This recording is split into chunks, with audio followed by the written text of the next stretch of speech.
I buried my wife a year ago. So why did I just see her at a gas station with a child who looks exactly like me? At first, I thought I was hallucinating. Grief does that to people, right? I hadn't been sleeping, and my therapist said these things can happen. But no, I was awake. And she was real. Wearing the same necklace I buried her with. I stood there like an idiot, clutching the pump handle, staring at the woman who should have been 6 feet under. Her hair was longer, dyed a little darker maybe, but the way she tilted her head when the child spoke, that was Elena. My Elena. I whispered her name. She turned. Our eyes locked for the briefest second. Then she looked away and grabbed the child's hand, a little boy, maybe 4 years old, and hurried toward a silver SUV. The boy turned around. Big brown eyes. My eyes. And I knew. My wife wasn't dead. And that boy was my son. Let me take you back to the beginning, to when I lost everything. It was late September when she left for a conference in Philadelphia. I remember kissing her goodbye at the door, her coffee in one hand, suitcase in the other. She smiled and said, "I'll call you tonight." She never did. The next morning, the police showed up. There had been a car accident. A sedan had skidded off a mountain road, caught fire. The ID left behind, Elena's license. Purse. Burned phone. The body too badly damaged for viewing. I begged for DNA confirmation. They said it would take weeks. Meanwhile, they assured me, "Everything matches, Mr. Caldwell. We're sorry for your loss." Her family insisted on a closed casket. The funeral happened 5 days later. Her mother sobbed in my arms. Her father couldn't even look at me. I tried to move on. Really, I did. But now, here she was, alive, and with a child. I didn't sleep that night. I sat in my car outside that gas station until dawn. I went back the next day. And the day after. On day 3, I saw her again. Same SUV. Same kid. She pulled in, bought snacks, filled up, left. Like a routine. I followed her. 45 minutes out of town to a quiet little suburb near Lake Haven. She pulled into a driveway of a small blue house with white shutters. And just stood there on the porch, staring at the door like she was hesitating to go in. The boy tugged her sleeve. She smiled down at him, then unlocked the door. I called my best friend James, who used to be a cop. Told him everything. He didn't believe me, until I sent him pictures. Then he told me to hire a PI. I did. His name was Mark. A quiet, no-nonsense guy. Took the photos, the address, the backstory, and promised answers. 3 days later, he called. "Her name's not Elena Caldwell anymore," he said. "She goes by Lena Doyle. New license, new bank account, everything started about 11 months ago. No criminal activity. No record of marriage. And that kid. No birth certificate in state. Closest I got was a pediatric record signed by her under a different last name, Foster." I asked him to find out more. Meanwhile, I made a decision. I went back to the house. Knocked. The woman who opened the door wasn't a ghost. She was real. More alive than I'd ever seen her. But her face went pale the second she saw me. "Ben," she whispered. "Oh my God." She stepped outside and closed the door behind her. Arms crossed. Voice shaking. "I can explain," she said. I didn't speak. So she did. "I was pregnant when I left," she said. "That's your son. His name is Noah." I nearly collapsed. She caught me. Held my arm. The same hands that held me the night before our wedding. "I didn't die," she said, "but I had to disappear." She told me everything. She had been planning to leave me. Not because she didn't love me, she said that 3 times, but because she had made a mistake. "I slept with someone else," she admitted. "Once. I panicked. I was going to tell you. And then I found out I was pregnant. I didn't know who the father was." The day of the accident, she was driving alone. She had pulled over to text someone, looked up, and saw the crash. A car in FL Ames. No one inside. Just the aftermath. She swears she wasn't thinking clearly. She dropped her purse. Her ID. Her phone. She walked away. Someone else died in that crash. The body was unidentifiable. And somehow, miraculously, monstrously, everyone assumed it was her. She didn't correct them. "I was scared," she said. "It was like fate gave me a way out." She used cash. Stayed in motels. Disconnected. When she gave birth, She used a false name. Raised Noah alone. But you had to know, I said. Eventually. You watched your own funeral. She nodded. From a library. On a public computer. I couldn't stop crying. Then why not come home? Because I was a coward, she said. And because I still didn't know who the father was. I asked for a test. She agreed. It came back 2 days later. Noah is mine. I broke down in the lab hallway. Couldn't stop shaking. Couldn't believe it. My son. She said Noah didn't know anything. She told him his father had died in a fire. She wasn't lying, just telling the wrong version of a terrible story. She asked me what I wanted. I want to know my son, I said. And I did. I started visiting. Slowly. Carefully. I didn't tell anyone. Didn't know how to explain it. My parents thought I was finally getting over her. Noah liked me. He liked my stories. My old Lego sets. My silly voices. He started calling me Ben. Then one day, Dad. It shattered me. We've been doing this quietly for 3 months now. But there's something else. Something I didn't expect. I still love her. And I hate myself for it. Because no matter how much she hurt me, she gave me a son. And every time I see her with him, brushing his hair, singing off-key, kissing his forehead, I see the woman I fell in love with. The one who made a terrible, selfie-sh choice. And is still trying to make up for it. She told me last week she wants to move, start fresh. She asked me to come with them. I haven't answered yet. But this morning, Noah hugged me and said, "You make Mommy smile. I like it when you're here." And for the first time in a long time. I smiled back. Story 2. I remember the exact moment my world split in two. It was the day I realized the man I loved was in love with my best friend. Not in the way people joke about their friends being too close with their partners. This was real, painful, and slowly unwrapped itself like a sickness I couldn't cure. I met Jeremy during our first year of university, and we clicked instantly. He was warm, confident, the kind of person who could walk into a room and make you feel like the most interesting person in it. We started dating after a group project forced us to spend too much time in each other's orbits. It was comfortable, then passionate, then quietly settled into something that felt like home. We'd lie on the floor of his cramped studio apartment, tangled up in blankets, whispering dreams about the future. We talked about traveling through Europe, adopting a dog, maybe even living in a cabin somewhere remote. We were naive, but we believed in each other. And then came Lauren. Lauren and I were inseparable since high school. We were the kind of best friends who had inside jokes spanning decades, whose parents knew each other, who went on family vacations together. I introduced her to Jeremy because, of course, I did. She was the person I shared everything with. The first time she met him, I remember noticing how she tilted her head when he spoke, how she laughed a little too brightly. But I brushed it off. Why wouldn't she like him? He was charming. At first, the signs were so small, I felt crazy for noticing them. The extra texts, the way they seemed to have side conversations in front of me, then laugh when I asked what was funny. Once, I left my phone at home when I went to grab groceries. When I returned, Jeremy looked pale, like he'd seen a ghost. I asked what was wrong, and he shrugged, said something about a bad dream. I found my phone placed face down, on the kitchen counter. It gnawed at me. I began to second-guess everything, every message, every whisper, every moment Lauren asked to borrow something of mine, and didn't return it for weeks.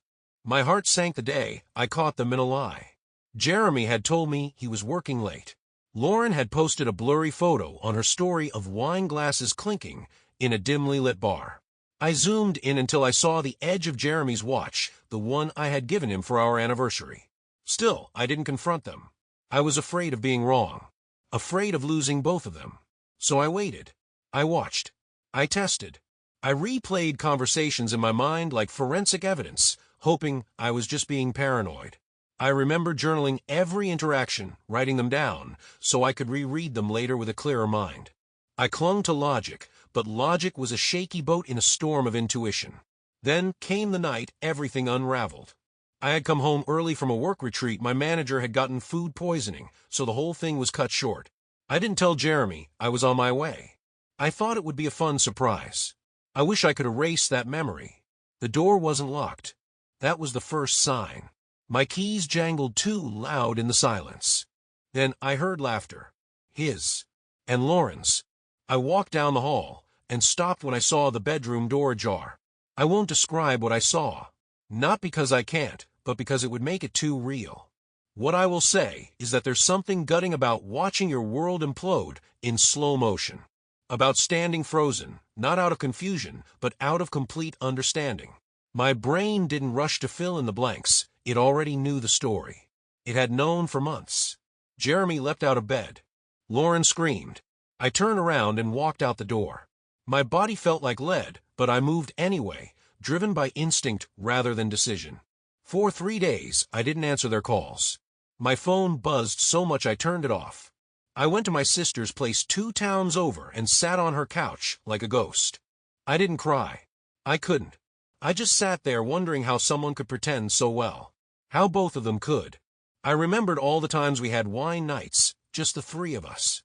The way Lauren would tease Jeremy, and he'd laugh like she was the funniest person alive. The way she started to show up more often, unannounced. The way Jeremy would smile when he saw her, a little softer than when he looked at me. I remembered one weekend at the cabin we rented in the mountains. It was supposed to be a peaceful getaway. I had gone to bed early, exhausted. The next morning, I found them sitting by the fire, heads close, sharing a blanket. They told me they had stayed up talking about books. I believed them because I needed to. When I finally answered, it was Lauren. Her voice was shaky, remorseful, desperate. She said it just happened. That they never meant to hurt me. That it started when she came over to help Jeremy plan my birthday last year. That they didn't know how to stop. I didn't say anything. I just listened to the girl I once told all my secrets to explain how she'd become the knife in my back. Jeremy showed up the next day. Eyes red, hair unwashed, smelling like regret. He told me he loved me. That he never stopped. That it was a mistake. A lapse. A dark spiral. I looked at him and saw a stranger. Not because he had cheated, but because he had lied to me so well for so long. I didn't take him back. I didn't yell. I didn't throw things. I told him I hoped he found whatever it was he was searching for. Then I closed the door. It took months to feel whole again. I changed my number. Moved apartments. Cut my hair. Started therapy. I stopped checking their social media. Stopped asking mutual friends if they were still together. I started a new routine, morning walks, silent breakfasts, reading late into the night, because I was afraid of dreams. I started journaling.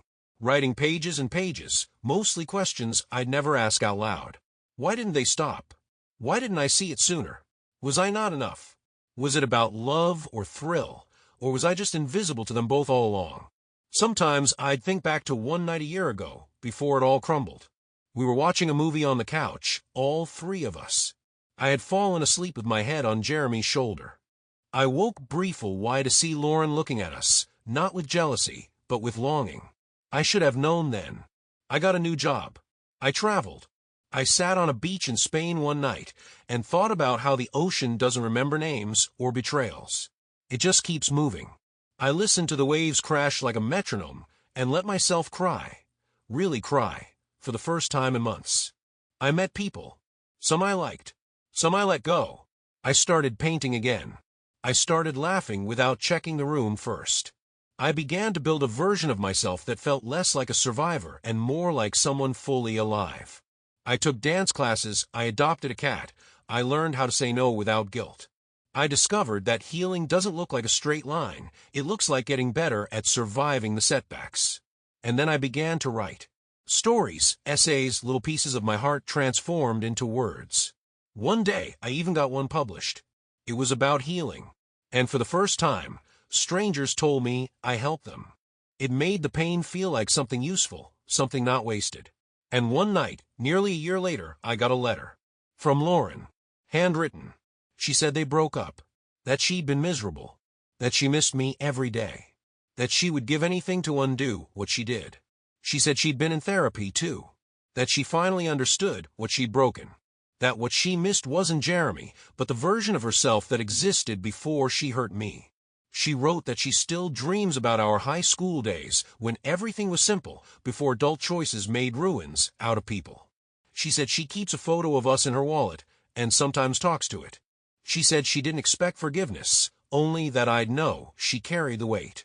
I didn't write back. Not because I hadn't forgiven her, but because some stories don't deserve a sequel. They say betrayal teaches you who people really are. But what it really does is teach you who you are, what you can survive, what you'll walk away from, and how bright you can shine when the darkness finally passes. And me? I shine now. And every scar on my heart is proof that I didn't just survive, I rebuilt. The truth is, sometimes the people who claim to love you will be the ones who cut deepest. And sometimes walking away without burning the whole world down is the loudest kind of strength. Because in the end, I learned the most important thing of all. I was always my own safest home. And I always will be. Story 3, when I caught my girlfriend in another man's arms, I never expected it to be my father. I wish this was Phaeton. I wish I could laugh about it someday. But I can't. Because this isn't just a story. It's the moment my whole world collapsed and kept collapsing. It started on a rainy Thursday in late October. The kind of day where the sky feels too heavy and everything tastes a little like rust. Emma and I had been living together for 3 years in a quiet suburb outside of Pittsburgh.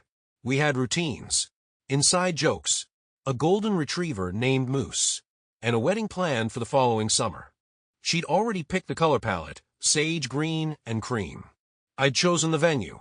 My life felt like it was finally clicking into place. Solid. Real.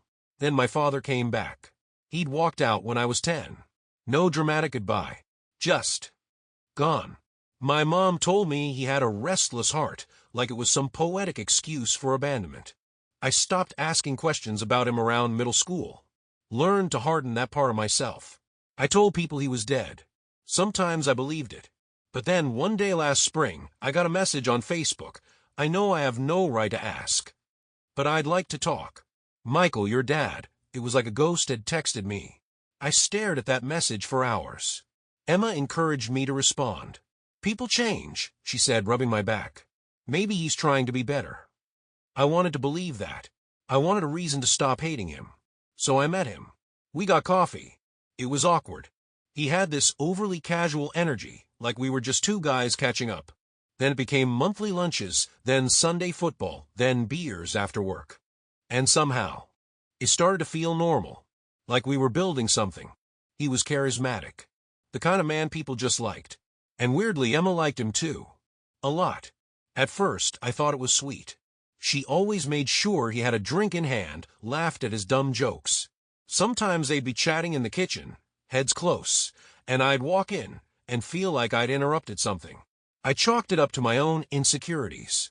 Then things shifted. Emma became distant. Our conversations felt rehearsed. The wedding planning slowed down. She started working late. Said she was figuring things out. I thought maybe she was overwhelmed. That maybe we were just in a lull. Then came the text. It was a Sunday morning. She was in the shower. Her phone buzzed on the nightstand. I glanced, not snooping, just curious. I can't stop thinking about last night. M, my stomach dropped. My name doesn't start with M. I stared at that screen for a full minute, hoping it was a friend. A mistake. But I already knew. I didn't say anything. Not right away. I needed time. Space to think. So I started watching. Quietly. Closely. Every interaction between them now felt loaded. The lingering looks. The inside jokes I wasn't part of. 2 weeks later, I came home early from work. Said I had a migraine. What I had was a gut feeling. I parked around the corner. Walked in through the side door. Moose met me at the hallway, tail wagging. Everything else was silent. Too silent. Then I heard it. Upstairs. A laugh. Low, familiar male. And Emma's voice, soft and teasing.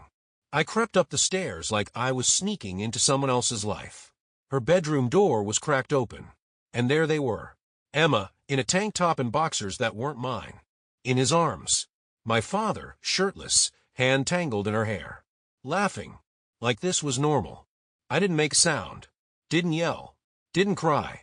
I just turned around. Walked out the front door. And kept walking. 10 blocks. 20. I don't remember where I went. Just that my heart was screaming, and my legs wouldn't stop. That night, I packed a bag and drove to Philly. Crashed at my friend Jared's place. Told Emma I needed space. She called every hour, left voicemails sobbing, said it was a one-time mistake, that she was drunk, confused, that it meant nothing, but it meant everything. I stopped answering, changed my number, blocked her, and him. Weeks passed, then months. I started therapy, told my mom the truth. She didn't cry for him. She cried for me, for the betrayal layered on betrayal, for the son who'd finally opened his heart, only to have it burned alive. I started to heal, or tried to, focused on work, spent time with Moose. I still couldn't look at photos from the wedding folder on my computer. Deleted most of them. Couldn't bring myself to touch the ring. Then one early spring day, I was walking through Rittenhouse Square. Coffee in one hand, podcast playing, when I saw a toddler chasing pigeons. She looked about 2. Curly dark hair, wide green eyes, dimples like mine. And behind her Emma, holding hands with a man. Him. They didn't see me, but I saw enough. Enough to know that the child Emma held so gently might have been mine. I stood frozen, breath caught, coffee cooling in my hand, my whole body numb. That night, I broke my silence. Sent her a message. Is she mine? The reply came within minutes. No. She's Michael's. I was pregnant when you left. I didn't know how to tell you. He made me promise not to. That was the last time I ever messaged her. I tried to move on. For real this time. But the anger came in waves. Not just at them, but at myself. For not seeing it. For letting them get close. For thinking I could have a family with someone like her. With him. I thought that was the end of it. But fate's crueler than that. Almost a year later, I saw her again. The little girl. Same park. This time, she was alone, standing by the fountain, clutching a red balloon. Crying. I looked around. No Emma. No Michael. Just her. I hesitated. Then walked over, crouched down. Hey, I said. You okay? She looked up at me. Eyes still wet. I lost my balloon, she sniffled. I smiled gently. Looks like you found it again. She blinked. Then said something I wasn't prepared for. You look like me. It broke me. I handed her the string. Ruffled her curls. And I walked away. Didn't look back. Couldn't. Because sometimes the worst kind of pain is the one that almost became love. Have you ever been betrayed by someone you loved and trusted the most? What would you do if the two people closest to you shattered your world in the same moment? Let me know in the comments. I'm really curious how you'd handle something like this.